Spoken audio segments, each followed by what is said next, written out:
Hello everyone. मेरा नाम आशय है और आज हम लोग माइक्रो इकोनॉमिक्स के चैप्टर 1 को जो हम लोग डील करते हुए आ रहे हैं पिछले 4 वीडियोस से 5 वीडियोस से। ये अब उसका छठा वीडियो है। वीडियो बढ़ते जा रहा है लेकिन उससे घबराने वाली बात नहीं है, क्योंकि मैं आपको ऑलरेडी बता रखा हूँ कि आप हर एक वीडियो को एक प्रॉपर गैप के बाद देखिए, ताकि आपके लिए भी ये बर्डन ना पड़े। सारे वीडियोस 10 से 15 मिनट के बीच के हैं, तो इतनी कोई बड़ी बात नहीं है देखने के लिए। अगर आप एक कॉमर्स या फिर आर्ट्स के स्टूडेंट हैं जो इकोनॉमिक्स को पढ़ रहे हैं, तो इतना मेहनत करना तो बनता है, और ज़्यादा एक बार में आपको बर्डन ना पड़े, इस वजह से मैं आप इतना छोटा छोटा वीडियो 10-10 15-15 मिनट का बना बना करके आपके लिए बना रहा हूँ। ठीक है, तो आज हम लोग पढ़ेंगे प्रोडक्शन पॉसिबिलिटी कर्व के बारे में। देखिए गाइस, प्रोडक्शन पॉसिबिलिटी कर्व को हम लोग ट्रांसफॉर्मेशन कर्व या फिर ट्रांसफॉर्मेशन लाइन भी कहते हैं। ठीक है, तो हम सभी लोगों को पता है कि एक इकोनॉमी में रिसोर्सेज जो हैं वो लिमिटेड है। अगर आपके पास 50 रुपया है तो आप 10 रुपया खाने में लगाएंगे, 10 रुपया पहनने में लगाएंगे, 10 रुपया रहने में लगाएंगे, और बाकी के 20 रुपये किसी और गलत और बाकी कामों में यूज़ करेंगे। वैसे ही इकोनॉमी में रिसोर्सेज लिमिटेड है और उसका काम हर जगह करना पड़ता है। तो प्रोडक्शन पॉसिबिलिटी कर्व क्या होता है उसको हम पढ़ते हैं आगे के स्लाइड में। देखिए, production possibility curve is a curve showing different possible combination of good which can be produced with available resources. It is a basically a graphic representation of a PP schedule. It is also a production possibility frontier or post transformation curve. Assumptions: resources are given, resources are fully or efficiently utilized, and technology development constant. I know कुछ समझ में नहीं आया होगा आप लोगों को। इसको कैसे समझ में आएगा, इसको आपको इसके थ्रू बताएंगे। देखो, आप सभी को पता है कि रिसोर्सेज जो है वो लिमिटेड है। ठीक है, तो पीपीसी एक कर्व होता है। आप इस वीडियो में इस इमेज में देख सकते हैं कि ये जो है ये पीपीसी है। ठीक है, इसी को हम लोग पीपीसी प्रोडक्शन पॉसिबिलिटी कर्व कहते हैं। ये जो कर्व है ना, ये इसी को पीपीसी कहते हैं। और ये जो इसका डायग्राम बता रहा है, जिसको कि हम लोग यहाँ ड्रॉ करते हैं, इसको हम लोग प्रोडक्शन पॉसिबिलिटी शेड्यूल कहते हैं। तो इसी का जो रिप्रेजेंटेशन होता है ना, उसी को हम लोग कहते हैं प्रोडक्शन पॉसिबिलिटी कर्व। यानी कि प्रोडक्शन पॉसिबिलिटी शेड्यूल का रिप्रेजेंटेशन को प्रोडक्शन पॉसिबिलिटी कर्व कहते हैं। या फिर इसके अलावा अगर हम लोग और किसी लैंग्वेज में बोलें तो प्रोडक्शन पॉसिबिलिटी कर्व वो होता है जो डिफरेंट पॉसिबिलिटीज ऑफ प्रोडक्शन को शो करता है। अब डिफरेंट पॉसिबिलिटीज ऑफ प्रोडक्शन क्या होता है, तो पीपीसी में बेसिकली हम लोग कुछ एजम्पशन मान के चलते हैं। ठीक है, पीपीसी में समझने के लिए हमको एक अपनी खुद की दुनिया बनानी पड़ेगी। तो हमारी खुद की दुनिया क्या है, तो वो ये है कि कुछ एजम्पशंस मान के चलने पड़ेंगे। पहला एजम्पशन ये है कि जो रिसोर्सेज है वो गिवन है। ठीक है, रिसोर्सेज मान लीजिए आपके पास 100 रुपया जो है आपका, वो रिसोर्सेज फिक्स्ड है। ठीक है, ये आपकी खुद की दुनिया समझ मानिए इसको, तभी पीपीसी आपको समझ में आएगा। ठीक है, तो रिसोर्सेज जो है वो गिवन है और given resources are fully and efficiently utilize. और अब ये 100 रुपया जो है उसका आप पूरा यूटिलाइज कर रहे हैं। ठीक है, एक भी रुपया आपका बच नहीं रहा है, फुल यूटिलाइजेशन हो रहा है। और तीसरा होता है कि जो टेक्नोलॉजी है वो कांस्टेंट रहती है। मतलब कि जिस टेक्नोलॉजी से आप इसका प्रोडक्शन कर रहे हैं, मैनेजर आप CIT से कर रहे हैं, कैपिटल इंटेंसिव टेक्नोलॉजी से, तो वो कांस्टेंट रहेगी। ठीक है, वो ऐसा नहीं होगा कि नेक्स्ट प्रोडक्शन में LIT आ जाए, लेबर इंटेंसिव टेक्नोलॉजी आ जाए, ऐसा नहीं होगा। CIT या LIT वो फिक्स रहेगा कोई एक। ठीक है, तो मान लीजिए हमारे पास 100 रुपया है और एक बीघा जमीन है। तो और इकोनॉमी में सिर्फ हमें 2 सामानों को प्रोडक्शन करना है, एक एप्पल का और दूसरा वीट का। ठीक है, वीट मतलब समझते ही हैं, गेहूं का प्रोडक्शन। एक या तो एप्पल या तो गेहूं।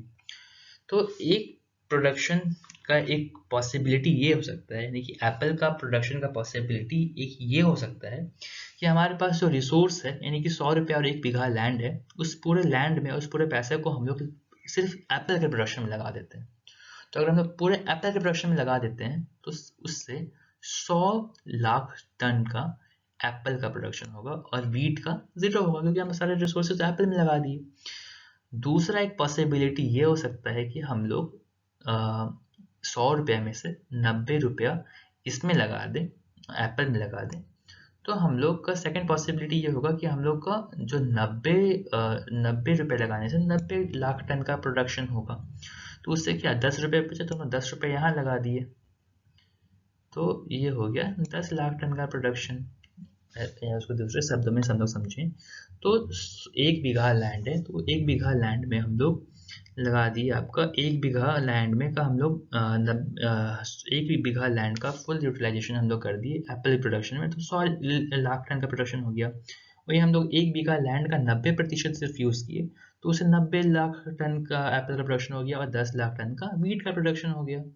वैसे ही हम लोग तीसरे केस में क्या किए कि 100 रुपये का जो 100 रुपये है उसका जो 100 रुपये में से हम लोग 70 रुपया जो है वो लगा दिए, क्या कहते हैं आपका वीट के एप्पल के प्रोडक्शन में, तो अब बाकी बचा 30 रुपये। लेकिन 30 का इसमें क्या कहते हैं पूरा, तो उस 100 रुपये में से हम लोग 70 रुपये यहाँ लगा दिए, तो बाकी की ज़मीन में हम लोग वीट का प्रोडक्शन कर दिए, तो 20 लाख टन का प्रोडक्शन हो गया। वैसे ही 40 लाख टन का प्रोडक्शन हम लोग यहाँ कर दिए और 30 का यहाँ हो गया। तो ये पॉसिबिलिटी हो सकती है, ठीक है, किसी भी यहाँ पे 2 गुट के प्रोडक्शन का। वही है, यहाँ पे हम लोग एक अपना हाइपोथेटिकल सिचुएशन क्रिएट किए। तो ये यहाँ पे यही हम बताना चाह रहा है पीपीसी प्रोडक्शन पॉसिबिलिटी कर्व की किसी भी देखिए एग्जाम से डेफिनेशन मैंने यहाँ दे रखा है कि पीपीसी इज अ कर्व। ये कर्व है, कर्व तो है ही, देखिए ये कैसे कर्व है, यहाँ पे आपको ये कर्व दिखाई दे ही रहा होगा, ये कर्व पीपीसी एक कर्व है showing different possible combination of two good, showing different possible combination of two good क्या है Apple wheat which can be produced with available resources। available resources क्या हो गया 100 रुपया, एक बीघा जमीन, ये इस रिसोर्सेज के साथ जो प्रोडक्शन किसी 2 गुट का हो सकता है, वो जो कर्व दिखाता है उसी को हम लोग कहते हैं प्रोडक्शन पॉसिबिलिटी कर्व। अब हम लोग आगे बढ़ते हैं, वापस से देख लेते हैं उसी बात को। प्रोडक्शन पॉसिबिलिटी कर्व एक कर्व होता है, जैसे कि मैंने आपको दिखाया एग्जांपल में, आप देखे होंगे वहाँ पे, ये पीपीसी मान लीजिए हो गया। Is a curve showing different possible combination of 2 goods, वहाँ पे देखे थे वीट और Apple, which can be produce with available resources. Available resources क्या हो गया 100 रुपया और 1 बीघा जमीन। तो it is a basically graphic representation of PP production possibility schedule से मैंने आपको लास्ट में भी पहले बताया कि जो अगर मान लीजिए एप्पल है और वीट है, अगर हम लोग 100 एप्पल का प्रोडक्शन करते हैं तो 0 वीट का होगा। वैसे ही 90 एप्पल का प्रोडक्शन करते हैं तो 10 एप्पल वीट का प्रोडक्शन होगा। तो यही इसी का जो ग्राफिकल रिप्रेजेंटेशन होता है, ग्राफिक रिप्रेजेंटेशन, उसी को कहते हैं प्रोडक्शन पॉसिबिलिटी कर्व। तो बहुत सारा डेफिनेशन हो सकता है, एक ये हो गया, एक ये हो गया, लेकिन ज़्यादा असरदार और इफेक्टिव आप अपने बोर्ड एग्जाम में इस चीज़ को लिखिएगा। और साथ साथ अगर देखिए एक एग्जाम, एक तो ये तो डेफिनेशन तो सभी बच्चे लिखेंगे, तो लेकिन आपको अपने मार्क्स कुछ और इन्हेंस करना है, तो उसमें कुछ और नमक मसला आपको ऐड करना ही पड़ेगा। आप उसमें ये लिखिए कि it is basically graphic representation of PP schedule, और इसका बाकी नाम लिखिए और पीपीसी कर्व को और बाकी किस किस नाम से जाना जाता है। तो पीपीसी कर्व को हम लोग जानते हैं प्रोडक्शन पॉसिबिलिटी फ्रंटियर के नाम से और ट्रांसफॉर्मेशन कर्व के नाम से, और एक और इसका नाम होता है, इसका नाम होता है ट्रांसफॉर्मेशन लाइन। ठीक है, पहला हो गया प्रोडक्शन पॉसिबिलिटी कर्व, दूसरा हो गया प्रोडक्शन पॉसिबिलिटी फ्रंटियर, तीसरा होता है ट्रांसफॉर्मेशन कर्व या ट्रांसफॉर्मेशन लाइन। ठीक है, अब पीपीसी जब आप एग्जाम में लिखिएगा तो अगर 6 नंबर का क्वेश्चन आता है, ठीक है, तो 6 नंबर में आपको क्या लिखना है प्रोडक्शन पॉसिबिलिटी कर्व, ये सबसे इम्पॉर्टेंट चीज़ आपको बता रहे हैं एग्जाम बोर्ड के पर्पज से, क्योंकि बोर्ड के पर्पज से आपको बता रहे हैं, क्योंकि हम भी बोर्ड से एग्जाम दिए हैं पिछले सालों में। तो सबसे पहले अगर 6 मार्क्स का क्वेश्चन आता है तो आपको उसमें लिखना है पहले डेफिनीशन, सबसे पहले डेफिनीशन, उसके बाद ये, उसके बाद उसका दूसरा नाम, इसके बाद आपको लिखना है प्रोडक्शन पॉसिबिलिटी कर्व का एजम्पशन, या आप किस एजम्पशन से इसको ड्रॉ करते हैं। तो पहला एजम्पशन होता है रिसोर्सेज आर गिवन, हमारे केस में क्या था, रिसोर्सेज क्या था, 100 रुपया और 1 बीघा लैंड। दूसरा होता है resources fully and efficiently utilize, यानी कि 100 रुपये का 100 रुपये पूरा यूटिलाइज करना है और 1 बीघा लैंड का एक टुकड़ा भी नहीं छोड़ना है। और तीसरा टेक्नोलॉजी, जिस टेक्नोलॉजी से हम लोग प्रोडक्शन कर रहे हैं, जैसे CIT या LIT, उसी से हम लोग प्रोड्यूस करेंगे।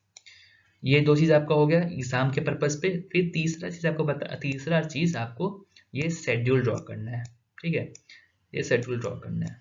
चौथा, ये आपको इसको प्रोडक्शन पॉसिबिलिटी कर्व को ड्रॉ करना है, ये हो गया। पांचवा और छठा दोनों सबसे इम्पोर्टेंट, आपको एक्सप्लेन करना है। क्या एक्सप्लेन करना है कि अगर हम लोग फुल यूटिलाइजेशन, फुल रिसोर्स अगर एक गुड पे लगाते हैं तो सेकंड गुड का प्रोडक्शन 0 होगा।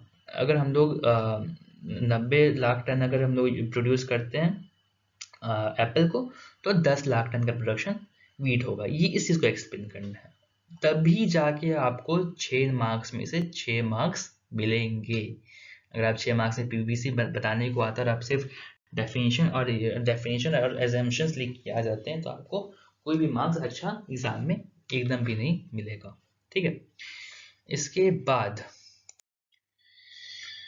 प्रोडक्शन पॉसिबिलिटी कर्व का जो दूसरा सबसे इम्पोर्टेंट चीज़ है, जिसके लिए हम लोग बेसिकली ये पढ़ते हैं, प्रोडक्शन पॉसिबिलिटी कर्व हम लोग पढ़ते हैं सेंट्रल प्रॉब्लम्स को डील करने के लिए कि उसका क्या रिलेशन है, ठीक है। तो उसको हम लोग आगे की वीडियो में समझेंगे। आई होप अभी तक आपको ये वीडियो समझ में आया होगा। और आपको कोई भी दिक्कत है तो प्लीज़ आप मेरे मेल के थ्रू या फिर कमेंट में अपना क्वेरी लिख के मुझे बता सकते हैं। आपका बहुत बहुत धन्यवाद। प्लीज़ वीडियो को लाइक करें, कमेंट करें और चैनल को सब्सक्राइब करें। बहुत बहुत धन्यवाद आपका।